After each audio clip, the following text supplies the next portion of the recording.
बिस्मिल्लाहिर्रहमानिर्रहीम। मुअज़्ज़िज़ नाज़रीन, अस्सलाम वालेकुम। हय्य अल फलाह की एक और नशिस्त के साथ आपकी खिदमत में हाज़िर हैं। मुअज़्ज़िज़ नाज़रीन, जैसा कि रमज़ान अल मुबारक के बाबरकत लम्हात गुज़र रहे हैं, अल्लाह ताला की रहमतें जो हैं वो हमें जो है वो नज़र आ रही हैं और महसूस भी कर रहे हैं, और इसी तरह बारिश का सिलसिला जो है वो भी जारी है और रमज़ान अल मुबारक इंतहाई ठंडा गुज़रा है। आज की नशिस्त में हमारे साथ मौलाना मुफ्ती मंसूर हसन चिश्ती साहब मौजूद हैं, जो कि हमारे मकामी एक मदरसा है मैरिया इस्लामिक सेंटर फिम्बल रोड के ऊपर, वहाँ पे मदरसा भी चला रहे हैं और एक नौजवान मुबल्लिग इस्लाम हैं, और आपकी जो इस्लामी हवाले से खिदमात हैं वो इलाका में मेरा ख्याल है किसी से ढकी छुपी नहीं है, और ज़बरदस्त अंदाज में आप जो है वो रहनुमाई भी कर रहे हैं और दर्स व तदरीस का जो सिलसिला है वो भी अल्लाह ताला की सतह पे चला रहे हैं। मौलाना साहब अस्सलाम वालेकुम। वालेकुम अस्सलाम। बहुत शुक्रिया मुफ्ती मंसूर हसन साहब, आपने हमें वक्त दिया। जैसे कि ये पहले भी एक दो नशिस्तें हम कर चुके हैं कारी साहब, तो इसमें हम ये कोशिश करते हैं कि हमारे जो दौलताला के मकामी आबादियाँ हैं, जो फेसबुक पे हमारे दोस्त हैं या दीगर सोशल मीडिया के फोरम पे दोस्त हैं, तो कोशिश की जाए कि इल्मी अदबी हवाले से जो है वो रहनुमाई और आगाही का सिलसिला जो है वो चलाया जाए, क्योंकि माशरे के अंदर कारी साहब अगर आप देखें तो हमारे जो इखलाकी बहरान है वो बहुत ज़्यादा है। तो इस ज़मन में चूँकि रमज़ान है, तो मैं चाहूँगा कि सबसे पहले आप रमज़ान की जो अफादियत है और इखलाकी हवाले से रमज़ान जो हमें पैगाम देता है उस पर थोड़ा रोशनी डालें। बिस्मिल्लाहिर्रहमानिर्रहीम। अस्सलातु वस्सलामु अलैका या सय्यदी या रसूलल्लाह व अला आलिका व अस्हाबिका या सय्यदी या शफीअल मुज़निबीन। हम्दो सना के बाद सबसे पहले मैं आपका मशकूर व ममनून हूँ कि जिन्होंने उम्मत मुस्लिमा की इस्लाह के लिए मुझे दावत दी है और बोलने का मौका फराहम किया है। खराजे तहसीन के लायक हैं आप भी और आपकी पूरी टीम भी। अल्लाह पाक सबको खुशियाँ, बरकतें और रहमतें अता फरमाए। माह रमज़ान और माह सियाम ये अल्लाह पाक की नेमतों में से बहुत बड़ी नेमत का नाम है। नबी करीम हज़रत मुहम्मद मुस्तफ़ा सल्लल्लाहु तआला अलैहि व आलिहि वसल्लम की अहादीस के ज़ख़ीरे को अगर देखा जाए तो इस ज़िमन में सैकड़ों अहादीस जो हैं वो कुतुब अहादीस के अंदर मौजूद है। लेकिन एक या दो बातें मैं कह के अगले सवाल की तरफ बढ़ना चाहूँगा। नबी करीम सल्लल्लाहु तआला अलैहि वसल्लम ने फरमाया कि ये जो माह रजब है ये मेरी उम्मत का महीना है, और उसके बाद हुजूर ने फरमाया कि शाबानुल मुअज़्ज़म ये मेरा महीना है, और शाबान को अल्लाह रब्बुल इज़्ज़त ने बाकी 11 महीनों पर वही फजीलत अता फरमाई है जो कुल नबियों पर मैं मोहम्मद मुस्तफ़ा को फजीलत अता फरमाई है। और जब माह रमज़ानुल मुबारक की बारी आई तो नबी करीम सल्लल्लाहु तआला अलैहि वसल्लम ने फरमाया कि माह रमज़ान ये अल्लाह का महीना है, और बाकी 11 महीनों में माह रमज़ान को वही फजीलत हासिल है जो खालिक को पूरी मखलूक पर फजीलत हासिल है। बल्कि यहाँ पर मुहद्दिसीन ने बड़ी खूबसूरत बात नकल फरमाई। आप फरमाते हैं कि जिस तरह हजरत याकूब अलैहिस्सलाम के 12 बेटे थे जी, लेकिन उन 12 बेटों में आपका प्यार और आपकी मोहब्बत सबसे ज्यादा हजरत यूसुफ नबीउल्लाह के साथ थी। इसी तरह अल्लाह रब्बुल इज़्ज़त के ये 12 महीने हैं, लेकिन अगर मोहब्बतों के एतबार से देखा जाए, बख्शिश के एतबार से देखा जाए, मगफरत के एतबार से देखा जाए, तो जो सौगात माह रमज़ान को मुयस्सर है वो शायद किसी और माह को मुयस्सर ना हो। कारी साहब आपकी बात जारी है। जैसा कि बसीयत मुसलमान, हम अल्लाह की ज़ात पे ईमान रखते हैं, नबियों में नबी सल्लल्लाहु अलैहि वसल्लम हमारे आखिरी नबी हैं और हम सब जो है उनकी ज़ात के मुतक़िद हैं। इसी तरह किताबों में जो इलामी कुतुब में से कुरान जो है, तो हम सब का एहतराम करते हैं, कुरान का भी एहतराम करते हैं, लेकिन ये है कि उसको हम बस वो गिलाफ में लपेट के रखने की हद तक एहतराम करते हैं। तो आप ये बताएं कि रमज़ान का जो एहतराम है अमली तौर पर कैसे किया जाए? वैसे तो चले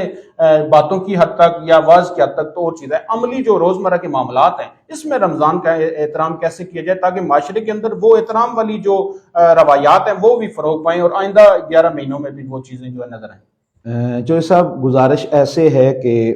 दीन मुबीन एक मुकम्मल ज़ाब्ता हयात है। अगर हम माह रमज़ान को देखें, ये तो खुदा के शायर और रब की निशानियों में से एक निशानी है لیکن اگر عام معاملات کے اندر دیکھا جائے تو دین مبین کے اندر یہاں تک بھی حکم ہے کہ جو ہمارے چھوٹوں پر شفقت نہیں کرتا ہے، رحم نہیں کرتا ہے، اس کا ہمارے ساتھ کوئی تعلق واسطہ نہیں ہے۔ بلکہ نبی کریم صلی اللہ تعالی علیہ وآلہ وسلم کی حدیث پاک ہے طبرانی شریف کے اندر کہ حضور نے فرمایا بچوں کو اس لیے پیار کرو کیونکہ وہ گناہوں سے پاک ہیں، معصوم ہیں، اور بڑوں سے اس لیے محبت کرو کہ انہوں نے زندگی کے سال زیادہ گزارے ہیں، تو جب گھڑیاں زیادہ گزری ہیں تو گویا ان کے نامہ اعمال کے اندر ثواب بھی اور نیکیاں بھی زیادہ ہوں گی۔ جہاں تک ادب اور احترام کی بات ہے، یہ خدا کا مہمان ہے جو ہمارے گھروں میں آیا ہوا ہے، اس کی عزت کرنا، اس کی رسپیکٹ کرنا میں یہ سمجھتا ہوں کہ بندہ مومن ہونے کی حیثیت سے ہم پر لازم ہے۔ نزہۃ المجالس ایک کتاب ہے، اس کتاب کے اندر میں کل ہی یہ بات پڑھ رہا تھا کہ ایک مجوسی شخص تھا، مجوسی شخص جب فوت ہوا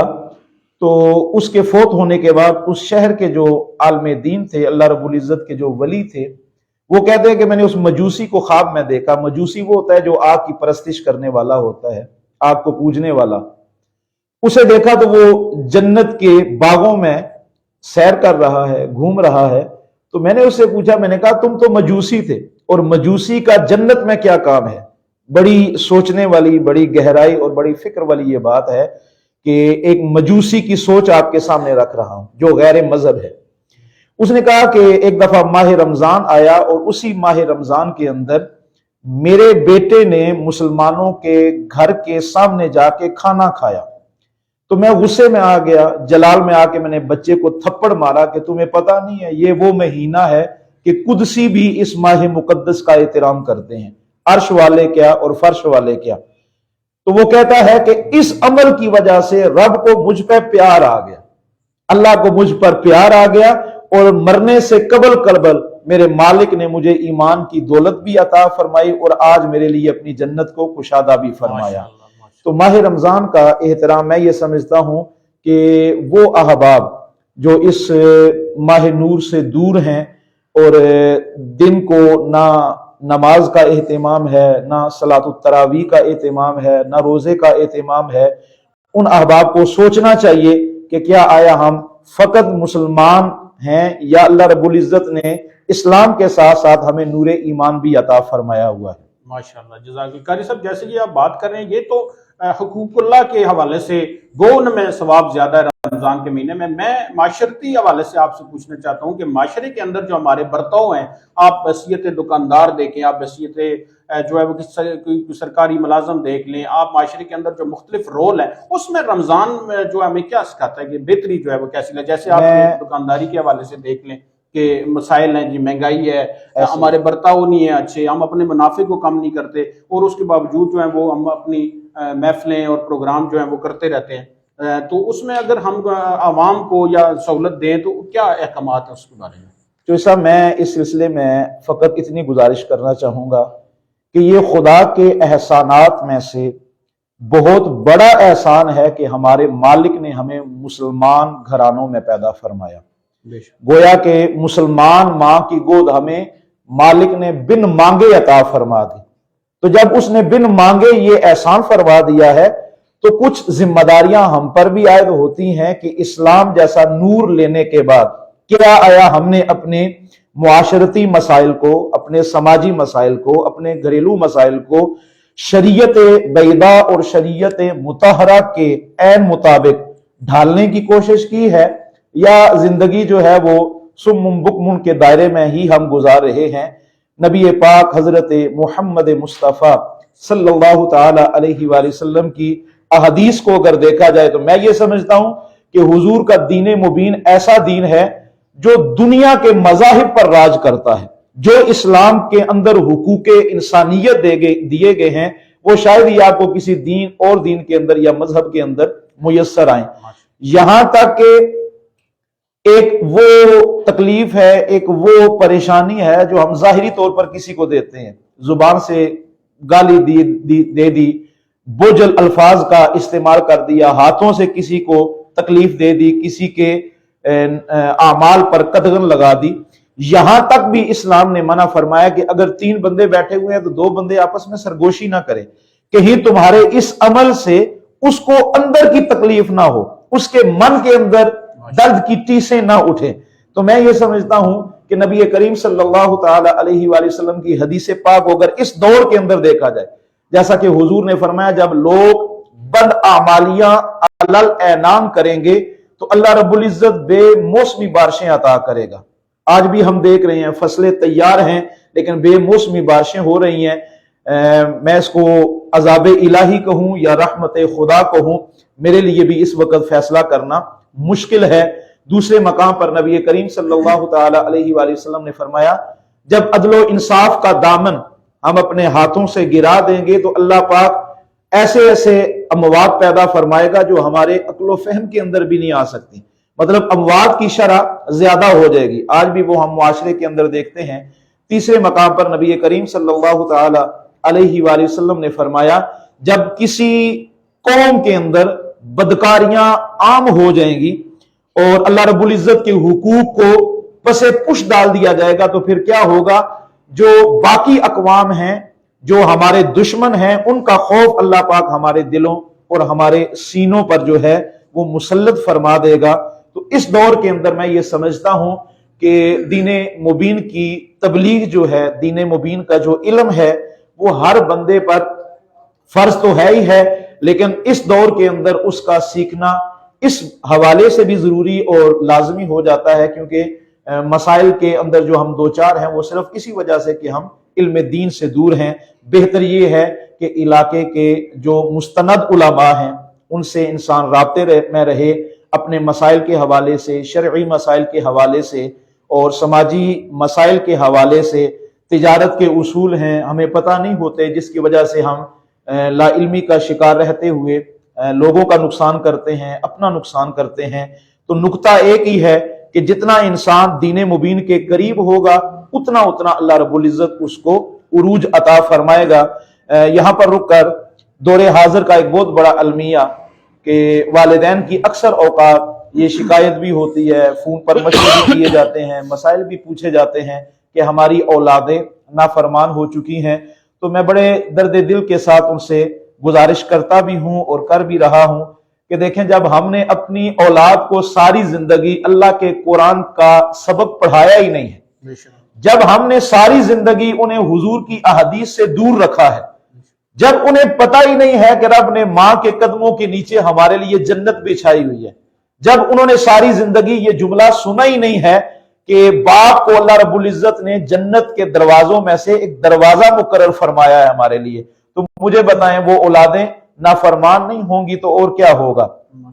सूरह यासीन के अंदर अल्लाह रब्बुल इज्जत ने इरशाद फरमाया, लितुनज़िरा कौमन मा उनज़िरा आबाउहुम फहुम गाफिलून। ए महबूब, आप जिस कौम को डराने के लिए जा रहे हैं ना, ये वो कौम है जिनके बाप दादा नहीं डराए गए। इसका माना क्या है? इसका माना यह है कि जिन लोगों के बाप दादा नहीं डराए जाते उन कौमों के अंदर भी खशियत इलाही पैदा नहीं होती। तो इस वक्त ज्यादा से ज्यादा जरूरत है कि हम खुद भी और आने वाली नस्लों को भी दीन मतीन की कुर्बत जो है वो इख्तियार करनी चाहिए। माशाल्लाह माशाल्लाह। मतलब आपकी बात करने का ये है कि हमें ज्यादा से ज्यादा जो है वो इस्लामी तालीम जो है, जो नबी करीम सल्लल्लाहु अलैहि वसल्लम के अहकामात हैं, जो कुरानी अहकामात हैं, उन पे जो है अमल पैरा होना और उनकी तरवीज जो है माशरे के अंदर वो जरूरी है। बातों के सिलसिले को आगे बढ़ाते हुए कारी साहब ये थोड़ा रहनुमाई फरमाएं कि रमजान के अंदर जो है, रमजान का जो हुस्न है, खूबसूरती, उसमें नमाज तरावी का बड़ा जो है वो जिक्र भी हमने सुना है और सुन्नत के तौर पे जो है वो नमाज अदा की जाती है। तो इसमें मुख्तलिफ जो है वो इसकी जो मिकदार है, कुछ जगहों पे है कि 8 भी पढ़ सकते हैं, 16 भी पढ़ सकते हैं, 20 भी पढ़ सकते हैं। तो इसके हवाले से आप जो है तारीखी पस मंजर क्या बताते हैं इस्लामी हवाले से? इस सिलसिले में जो साहब सवाल थोड़ा सा तवील है, लेकिन मैं ये समझता हूँ कि अगर इसको बिलगौर समात कर लिया जाए तो बहुत सारे सवालात के जवाबात जो हैं वो हमें इसी नशिस्त में फराम हो जाएंगे। देखें, जहां तक इसका पस मंजर है, इस्लामी शायर के अंदर और दीन मुबीन के अंदर इसको सुन्नत मुअक्कदा का दर्जा दिया गया है। बुखारी शरीफ के अंदर भी अहदीस पाक मौजूद हैं और मुस्लिम शरीफ के अंदर भी अहदीस पाक मौजूद हैं। इसी तरह जामे तिरमिज़ी के अंदर भी अहदीस पाक मौजूद हैं कि जब माह रमज़ानुल मुबारक का चांद नजर आया تو نبی کریم حضرت محمد مصطفیٰ صلی اللہ تعالی علیہ وآلہ وسلم نے صلاۃ تراویح اور نماز تراویح کا اہتمام فرمایا۔ اس کے اندر ایک سوال اور بھی کھڑا ہو جاتا ہے کہ آیا ان کی تعداد کیا ہے، 10 ہے، 12 ہے، 11 ہے، 8 ہے، میں اس کی طرف بعد میں آؤں گا۔ تو حضور نبی کریم صلی اللہ تعالی علیہ وآلہ وسلم نے باقاعدہ نماز تراویح کی جماعت فرمائی۔